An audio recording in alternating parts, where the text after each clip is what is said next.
Hi everyone, welcome back to my channel. In today's video I want to show you an update on my ZZ plant that we were propagating together with you guys in one of my previous videos. I will leave that link to that video in the description box below, so check that out.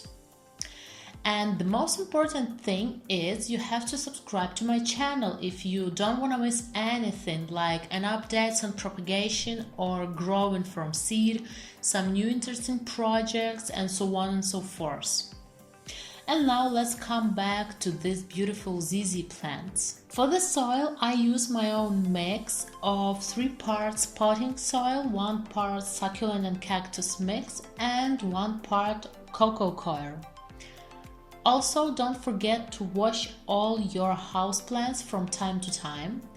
Houseplants don't like a build-up of dirt or dust. I put mine in a shower 2 times or 3 times a month.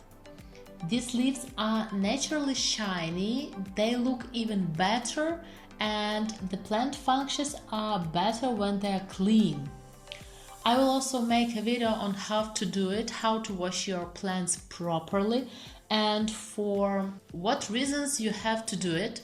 If you are interested, please leave a comment below. Water and nutrients for a long time, meaning you don't need to give it a drink very often. When you do water it, make sure to let all the excess run out of the bottom of the pot so as not to waterlog it. Speaking of watering, don't water your ZZ plants too often and all of your plants also. And back off on the frequency in the winter. Plants are resting at this time of the year.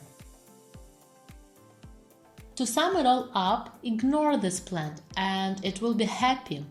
Water your ZZ plant infrequently. Don't let it sit in a water. Keep it out of direct sun.